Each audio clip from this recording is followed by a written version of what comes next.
உடுமலை மடத்துக்குளம் பகுதியில் மடத்துக்குளம் தொகுதியில் மாண்புமிகு முதல்வர் அவர்களுடைய அறிவுறுத்தலின் பேரில் இந்த தொகுதி முழுவதும் இன்று காலையில் இருந்து பல்வேறு நிகழ்வுகளில் கலந்து கொண்டிருக்கின்றோம். இப்பொழுது உடனல்பேட்டை அருகே இந்த பகுதிக்கு என்ன தேவை என்பதை அமைப்புகள், இங்கே இருக்கக்கூடிய அரசு சாரா அமைப்புகள், விவசாய சங்கங்கள், கல்வி ஆர்வலர்கள் போன்ற பல்வேறு நபர்களிடத்தில் ஒரு 1.5 மணி நேரம் கருத்து கேட்பு கூட்டம் நடைபெற்றது.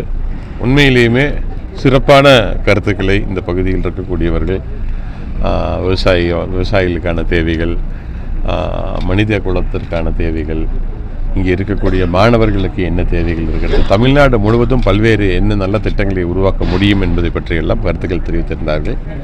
பாராளுமன்ற உறுப்பினர் திரு ஈஸ்வரசாமி அவர்களும், முன்னாள் பாராளுமன்ற உறுப்பினர் திரு சண்முகசுந்தரம் அவர்களும், முன்னாள் சட்டமன்ற உறுப்பினர் திரு JRK அவர்களும் மற்றும் அனைத்து கட்சியினரும் இணைந்து இந்த அற்புதமான நிகழ்வை ஏற்பாடு செய்திருந்தார்கள். அவர்களுக்கு என்னுடைய நன்றியை தெரிவித்துக் கொள்கின்றேன். அமராவதி திருமலை சுற்றுலா தலங்கள் ஒவ்வொரு தேர்தலையும் ஒரு கோரிக்கையாக இருக்குது. இது வரைக்கும் அதை நிறைவேற்றப்படலை.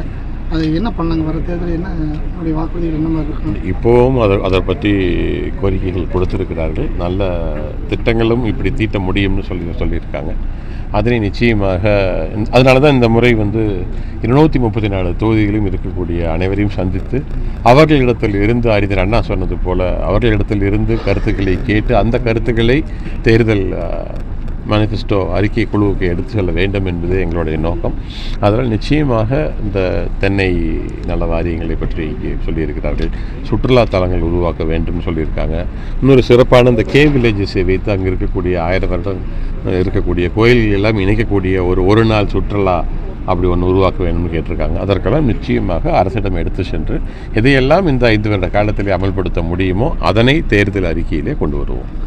இப்போ நம்ம முதற்கட்டமாக படகு சவாரி கூட திருமூர்த்தி மலை அணைக்கு கொடுத்துருக்காங்க. இப்போ வாங்கி கொடுத்துருக்காங்க. இப்போ திருமூர்த்தி அணையிலே படகு சவாரி செய்வதற்கு தமிழ்நாடு அரசு சுற்றுலாத்துறை மாண்புமிகு முதல்வர் அவர்கள் எடுத்து சென்று பாராளுமன்ற உறுப்பினர் எல்லாம் கொண்டு போய் சேர்த்தி அதை இப்போ கொண்டு வந்திருக்கோம். இப்படி இந்த பகுதியுடைய சுற்றுச்சூழலை கெடுக்காத சுற்றுலா, அது ரொம்ப முக்கியம். என்ன பிரச்சனைனா, சில இடங்களில் நம்ம சுற்றுலா தலமாக கொடுக்கும்பொழுது அங்கே இருக்கக்கூடிய அந்த பிளாஸ்டிக்கு, அந்த குளங்கள், குட்டைகள், இப்போ என்ன கேட்டிருக்காங்கன்னா, இங்கே இருக்கக்கூடிய குளங்களில் எங்களுக்கு சாங்சுரியாக கொடுங்கன்னு சொல்லி கேட்டிருக்காங்க.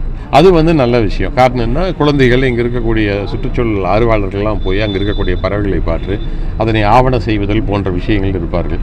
ஆனால் வெறும் சுற்றுலாத்தலமாக, குறிப்பாக மேற்கு தொடர்ச்சி மலையை ஒட்டி நிறையா முன்னேற்றங்கள் வரும் பொழுது என்ன ஆகுதுன்னு சொல்லி பார்த்தீங்கன்னா, சுற்றுச்சூழலுக்கு மிகப்பெரிய பிரச்சனை வருகிறதுன்னு இன்றைக்கே ஒரு 2-3 பேர் அதனை தெளிவாக எடுத்துரைத்திருக்கிறார்கள். சுற்றுச்சூழலுக்கு தீங்கு வராத சுற்றுலாவை உருவாக்குவது தமிழ்நாடு அரசுடைய மாண்புமிகு முதல்வர் அவர்களுடைய நோக்கம். இப்போ தேர்தலுக்கு பின்பு கருணை தொகையாக 10,000 ரூபா தர்றதா எடப்பாடி அறிவிச்சிருக்கிறாரு. திமுக அரசால் மக்கள் பாதிக்கப்பட்டிருக்காங்க. அதனால் கருணை தொகையை பார்த்து அதை பற்றி என்ன நினைக்கிறீங்க? என்ன சொல்கிறீங்க? அதாவது ஆட்சிக்கே வரமாட்டோம்னு முடிவுக்கு வந்துட்டாங்க.